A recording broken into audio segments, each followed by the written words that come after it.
Welcome, everyone. After our week off, the town of Hinton respectfully acknowledges that it's located on the First Peoples traditional lands. We recognize this traditional territory to show respect and understanding to those who walk this land since time immemorial. Today, we uphold our ongoing responsibility to work together in the spirit of the intent of the treaties with the First Peoples and nations that call this place home. The town expresses gratitude for the opportunity to build a better community on these sacred lands for generations to come. And with that, I call the regular council meeting of April 7th to order. The first bit of business is the adoption of the agenda. Council, any changes or additions? Administration? No changes. All right, with that, I would take a motion. Councillor Nelson. I'll move that we adopt the agenda for April 7th as presented. Thank you. Council, the vote's up. Please vote.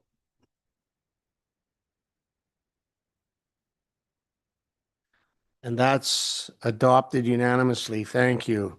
Now we have to approve some minutes, Council. Councillor Charlton. I'll move that we adopt the regular council meeting minutes for March 17th and the committee of the whole meeting minutes for March 24th, 2026. Council, we have a motion. Please vote.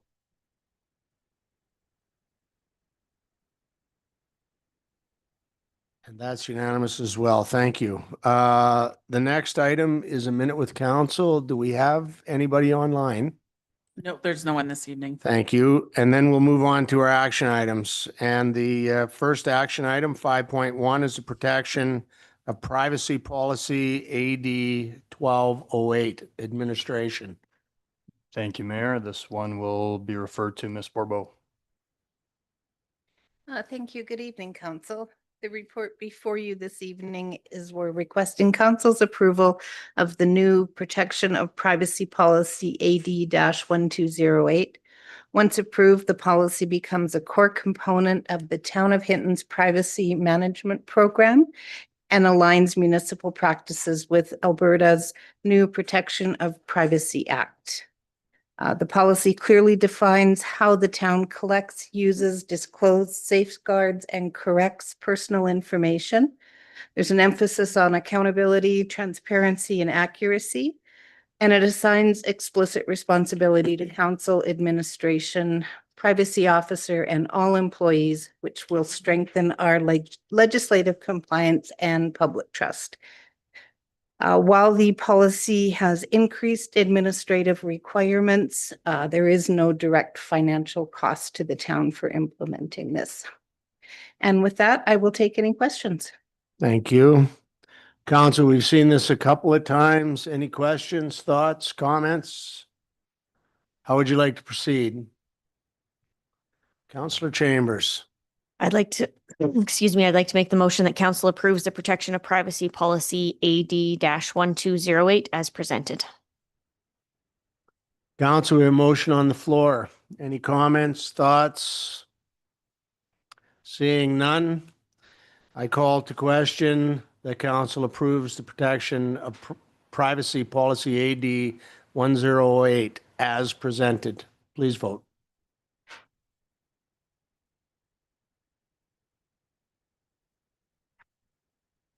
And that's approved unanimously. Thank you. Action item 5.2, the non-residential tax incentive bylaw number 1161-3.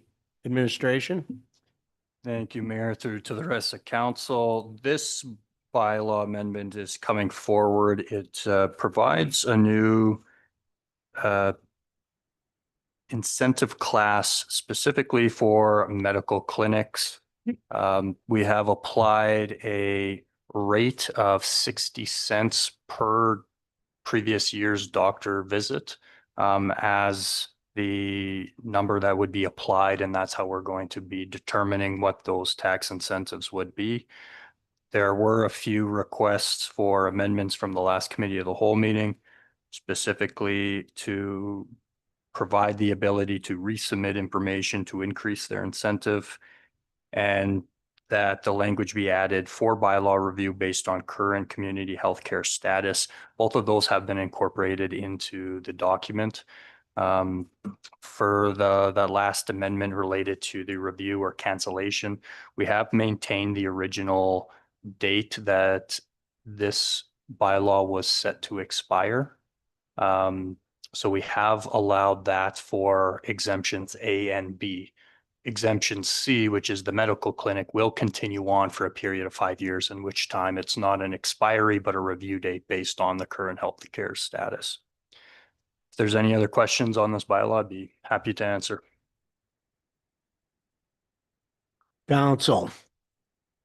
With no one in queue, maybe I will just make a comment. Clause 10.0, which is the review, with the exemptions of A and B to expire on January 20th, 2028 or January 30th, 2028. Is there going to be any, will that come back for review prior to that time, particularly exemption B?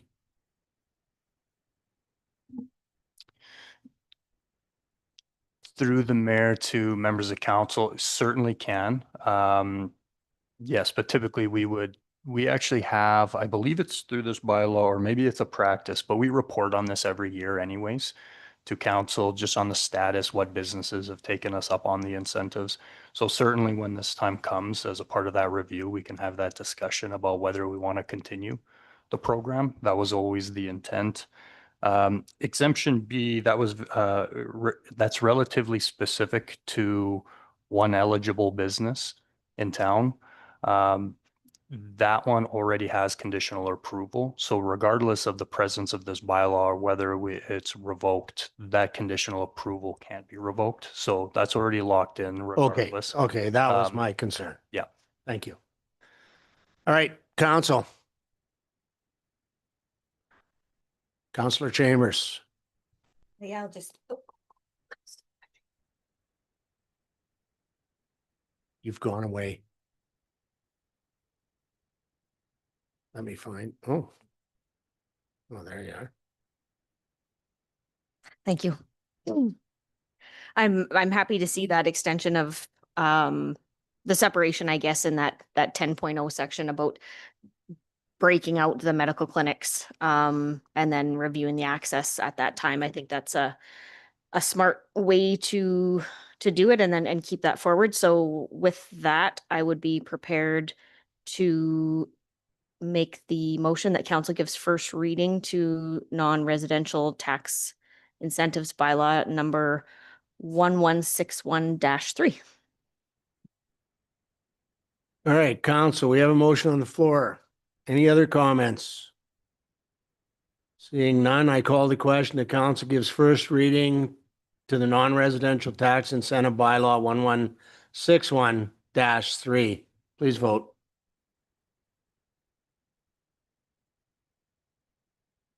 And that's passed unanimously. Thank you. Council? Councillor Nelson. I'd like to move that council give second reading to non-residential tax incentives bylaw number 1161-3. If I can speak to it briefly, the thing that's most important, I think to me and people that I've talked to, is that it's tied directly to AHS statistics on patients. It's not opened up to different types of treatments. It doesn't open up the door to anything beyond what the community really needs. And I love that we're doing this. I wish we didn't have to as a municipality, but I think what we're doing with a lot of these things will be modeled by other municipalities. And we've really done a good job taking the lead on this. So looking forward to continue this forward. Thank you for that, Councillor Nelson. Any other thoughts, comments? Seeing none, then I call the question. The council gives second reading to the non-residential tax incentive bylaw 1161-3. Please vote. And that's passed. Thanks, council. How would you like to proceed? Councillor Dunn. I'll move that council provide unanimous consent to proceed to third reading. of bylaw 1161-3. Thank you. Council, motion on the floor. Seeing no one in queue, I call the question. The council provides unanimous consent to proceed to the third reading of bylaw 1161-3. Please vote. And that's passed unanimously. Thank you, council. One last step, please. Councillor Chambers. I'd like to make a motion that council gives third and final reading to non-residential tax incentives bylaw number 1161-3. Thank you, council. Motion on the floor. And I guess before we go on, a quick question for administration on the go forward, then will there be a direct communication then with the two clinics that we have in place currently? Through the mayor, yes, we will be submitting, or we will send them both a note. We'll include the application form, what they need, and we'll make sure that they're aware of it ahead of the 2026 tax season. Thank you. All right, council. The motion on the floor, the council gives third and final reading to the non-residential tax incentive bylaw 1161-3. Please vote. And that's passed unanimously. Thank you, council. So on to the next action item is 5.3. Which is the letter of intent at 159 Bhutan Avenue. And I think I'm involved in this one.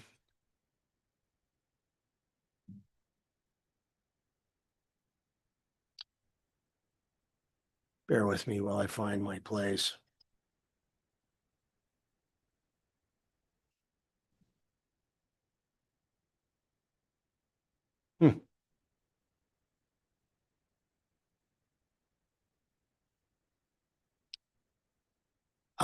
This is the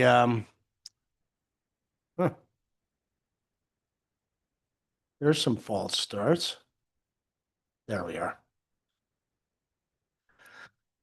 This is a notice of motion that I put in place that council rescind motion RC 230620.03 in the letter of intent to Exquisicare regarding the proposed senior smalls care home project and a potential site for the municipal lands legally described as Plan 182 1995, Block 3, Lot 2, municipally known as 159 Bhutan Avenue, and direct administration to notify Exquisicare and SE Health accordingly.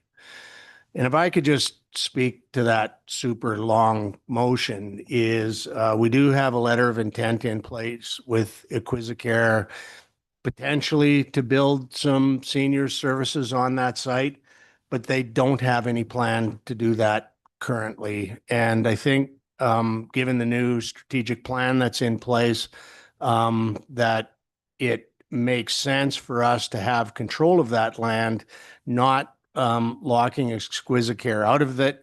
But if they were to bring a plan forward, I'd be happy to hear that. But I think it's important for the town to take control of that land back. With the motion on the floor, council, Councillor Nelson. Just procedurally, do you want somebody else to make that motion or do you want somebody to? Oh, to yes, I do need somebody else to take the make chair. that motion. Yeah, I'm happy to make the motion that council rescind motion RC 230620.03 and the letter of intent issued to Exquisicare regarding the proposed seniors small care home project and the potential sale of municipal lands legally described as Plan 182 1995 Block 30 Lot 2 159 Bhutan Ave and direct administration to notify Exquisicare and SE Health accordingly. I think you've done a great job speaking to it. Thank you. Thank you, Councillor Nelson. Councillor Chambers. Thank you. I certainly, especially after the presentation that we had from SE Health, I think in the absence of the province presenting any proper operational funding for these small homes, and especially with the release of the new continuing care capital program, which does not necessarily speak specifically to this. I don't believe there's any reason why we should be. I think the climate's changed enough that I can wholeheartedly support this motion going forward. Where if something else came up, I mean, certainly they can approach us, but right now it's just a different time than when this motion was originally made. And I think it's in our best interest to have full control of that property. So I certainly support the motion as presented. Thank you. Any other thoughts or comments? All right. And with that, I call to question that quite long motion that's been made twice now. Council, please vote.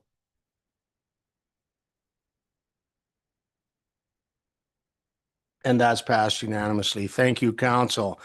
And for the last of our action items, 5.2, which is the 2026 to 2030 strategic and tactical plans.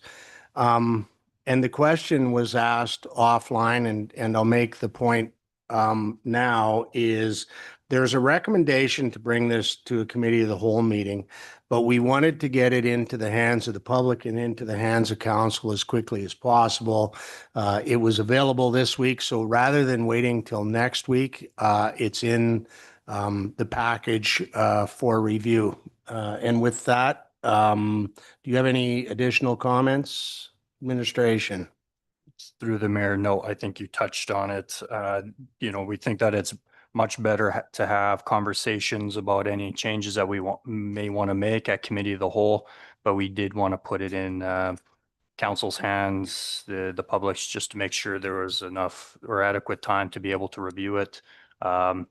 Council strategic plan has been included, the accompanying the administrative plan or the corporate plan we refer to as the tactical plan is also included in here, which really is just a document that outlines, our commitments as administration of what we're going to be carrying out in support of council's strategic priorities. But our recommendation for today is simply just to refer both the strategic and the associated tactical plan to the next committee of the whole meeting. Thank you. Council, given the explanation, if questions or comments, anyone have thoughts? Councillor Charlton. Yes, I had a question for administration. On the tactical plan, is there a plan in place that council's going to be able to address the timeline? Like, how will that come back to council? Through the mayor to members of council. So I think when it comes to the timelines, looking at the areas and prioritizing throughout the years, that's certainly something that council can, we can have a conversation about, because we may have things that, we've pushed off to other years and council may want to see it sooner and other things later. It's a matter of priorities for council. So we can certainly have that conversation at the committee of the whole. Council, any other thoughts, questions, comments? How would you like to proceed? Councillor Chambers. Excuse me, hearing that from the administration, I think we should I'll make the motion that council refers the 2026 to 2030 strategic plan and the associated tactical plan to the next committee of the whole meeting. I agree that's the best place gives us more time than the weekend to peruse it. It's a lot of information. So I think that'll be good conversation next time. Okay, council, we have a motion on the floor. Any other thoughts or comments? Seeing none, I call the question. The council refers the 2026 to 2030 strategic plan and associated tactical plan to the next committee of the whole meeting. Please vote.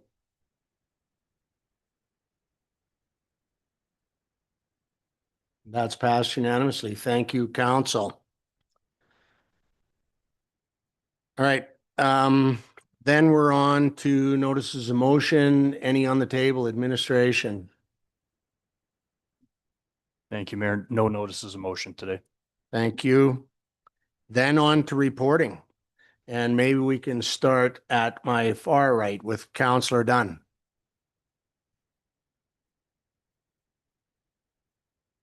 Thank you. I attended the Spring Municipality Leaders Caucus last week in Edmonton with a couple of other counselors, and really good information. Gives an opportunity to for all the municipalities to share information. It's really good. Thank you. Counselor McLean. Yes, I as well attended to the municipal caucus leaders caucus in Edmonton, and very informative. And one of the, I think, highlights for me were the panel when the RCMP, the deputy chief for Edmonton, and I believe the chief for Lacombe, Lethbridge, the panelists were talking about policing in the future and AI and the different techniques and how things are changing. So yeah, it really opened my eyes to how policing is evolving and how we're going to have to keep up with it. Thank you. That's it. Thank you. Counselor Charlton. Hit your button. There we go. Okay, thank you. I recently had the opportunity to make a few remarks on behalf of Mayor Labarge at the Battle of the Badges, and I have to say that it is really nice to see all of those departments coming out and having that camaraderie together. Looks like there was a lot of fun that evening, and it was nice to be there. I also spent the morning doing business walks with Community Futures. It was great to have the opportunity to get out and talk to local businesses on what some of their challenges are, and you know, what maybe some of their wins are, and you know, what they're looking forward to for the future and how we can best support them. And it was great to get out and just get around and talk to everybody and see how they're doing. And that's it for me. Thank you. Counselor Chambers. I have nothing to report. That's quick. Counselor Nelson. Thank you. Yeah, I guess we didn't have a meeting last week. So we did have a Community Futures meeting about a week and a half ago. Lots of really interesting topics around the policies of the boards that we serve on and how those interact with our own policies as a council and kind of what hats we wear. So it's very interesting to see how that will develop, and if the province moves forward with a code of conduct, whether that then impacts some of the policies, because you know, what are we bound by when we're representing something like Community Future? So really rich conversations and debate and lots of different perspectives on it. So something that I think we'll continue to kind of bring to you guys, because it's right now specific to Community Futures policies, but something that likely cascades a little bit beyond.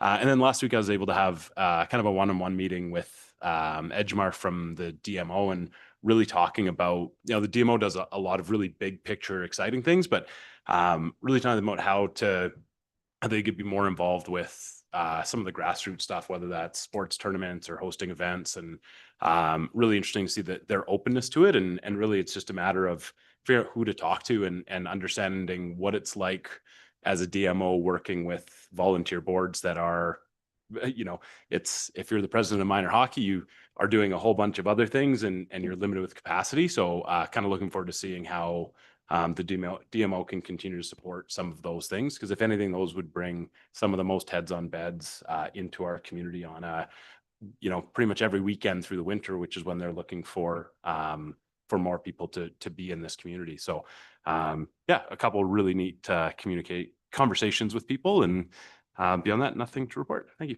Thank you. And for myself, I'd like to thank Counselor Charlton for covering me off at the Battle of the Badges.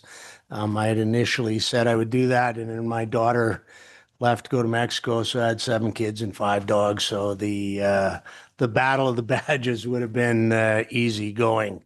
But thanks to Counselor Charlton for covering me off for that. I too attended the Spring Caucus of the Alberta Municipalities, and 2 topics that I found particularly interesting. There was a really significant session that was titled Property Taxes Reimagined. And it's really focused around how do we get the right information into the hands of citizens so that they really understand their tax bill. With the education premium that the Alberta government's putting onto the property tax bill this year, we're going to see a really significant move in property taxes that have absolutely nothing to do with our community. And I think we're going to want to begin some of these discussions. I bring some ideas back. I'll have that conversation with administration offline. But there was an awful lot of discussion of that. The changes coming with the code of conduct and some of the other issues that the provincial government's bringing forward. There's going to be new rules as far as property tax assessments and how those are done from community to community, along with offsite levies and how they're treated. I don't know, we saw some discussions where they're considering those as increases in taxation. I'm not quite sure how they get around to that, but that's in dealing with Alberta municipalities. I think it's important for us to be involved with something like that so that we do have the opportunity to have a say with the provincial government go forward. With that, that's the end of it. For me, administration, anything?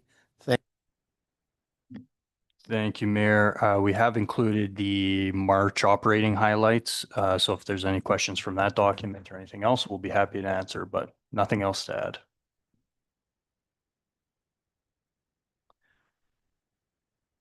Council, with the operating, Councillor McLean. Yes, couple of questions. One, around the golf course HVAC, 85% complete. The design phase. Just wondering, is there any plans in the future, any knowledge of when it will be complete and when it will be started? Because season's upon us, right? And we don't want to start tearing the clubhouse apart. So just Administration. Through the chair to Councillor McLean, there really hasn't been an update since the last time we spoke. We're still waiting on the finalized design schedule and cost from the designer. So we're anticipating that shortly, but it hasn't arrived yet. We'll follow up.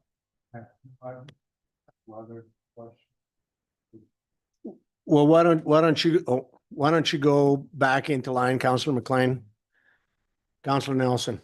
Yeah, just briefly, most of the capital projects I'm pretty familiar with, but what is the actual Switzer Drive lighting project? Is it just replacing streetlights? Through the chair to all the council, yes, it is replacing the streetlights. That was originally part of the intersection work last year, but Fortis does that work directly, and so that work is dragging on, but we're just waiting for them to come do it. But it's just the overhead lighting down Switzer Drive. All right, thank you. Councillor McLean. yeah, just a couple right in the capital project there. Something similar, Council Nelson's. Kelly Road stormwater, if I could just get a explanation on what that curtail. And Tamarack Road, is that Tamarack Ave or Tamarack Drive or Tamarack cul-de-sac or Crescent? Do you know what we're talking about there?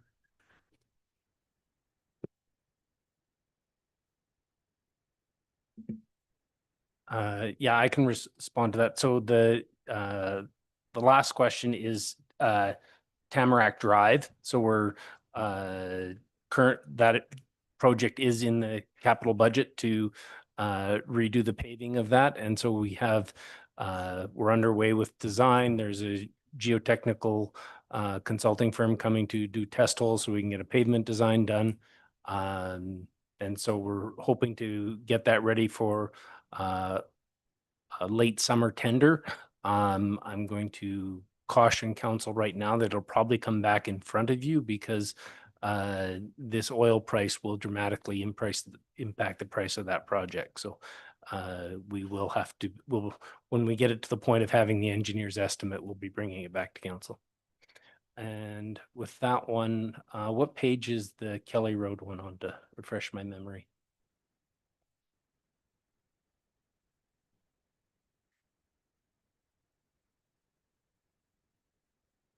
I think it's the undercut on that road.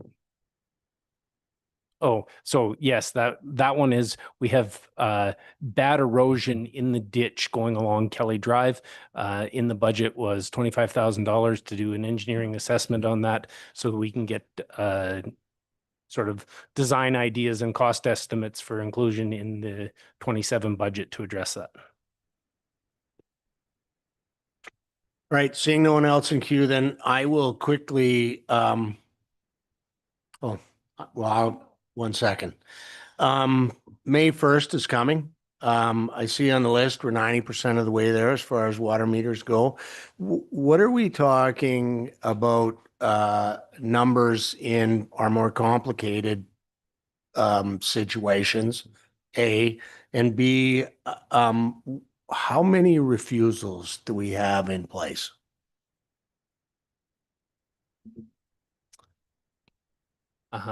Through to council. So I would say that there's about 100 of each. So there's about 100 where Neptune was unable to do an install because they had physical constraints within the home. It was challenging and couldn't be done by a meter installer. So those ones, the town is organizing to hire plumbers to go do a second attempt. And in the other bucket, we have about 100 as well.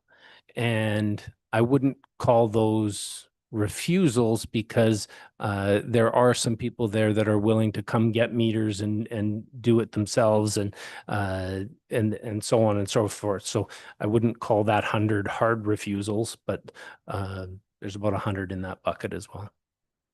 Thank you. And for anyone listening in, while Neptune is out of town, you can still come to the town, receive a meter, no charge, but it will be up to you at this point to have it installed. Is that correct? What you're saying is absolutely correct. We currently are in a little bit of a backlog. We're waiting antennas, so we don't currently have them to hand out at the moment because the antennas are coming in. We're hoping to have a shipment hopefully by Friday this week, maybe mid next week. Thank you. Councillor Dunn. Yes, under the page 84 of 84, under the completed and continuing projects, we have the hydrant repair / replacement RFP drafted.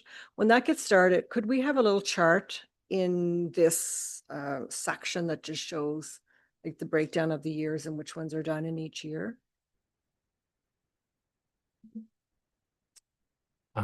Through to council, yes, we'll put together a map and get that for you. We'll certainly map the ones we plan to do this year. We are structuring that so that we can maximize the budget available. So depending on the pricing that comes in, we may be able to add a hydrant or might have to take a hydrant away. So the best time to do that would be after we have the pricing back. Okay, thank you. I just thought it'd be important for residents to see that. Thank you. All right, before we move on, any other questions? All right, with that, I would entertain a motion. Councillor McLean. 1 second. The closed session. Councillor McLean. I move that council move into closed session. Thank you.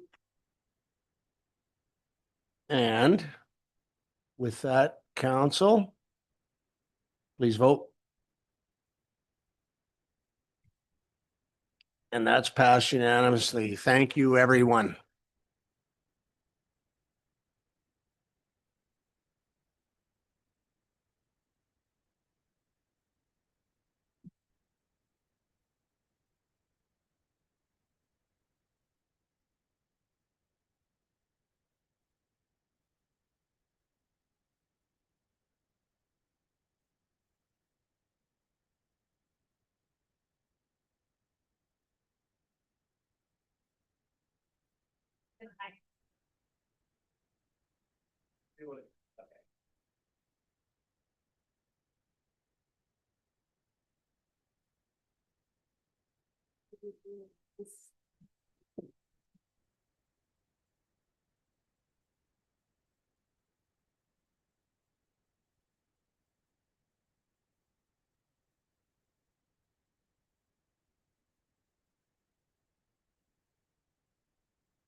Not so bad, as I was expecting, 900 dollars.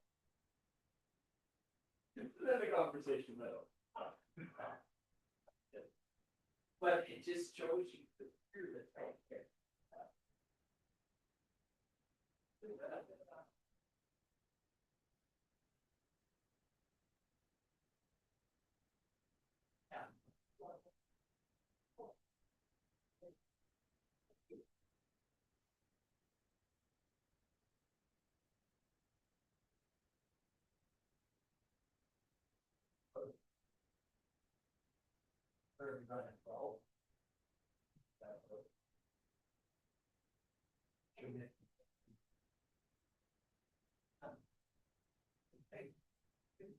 Yeah, if someone uses it light, but if I can lift up the lid and kind of dust the set, and then it's sealed, okay, I can make it seal. No, I gotta.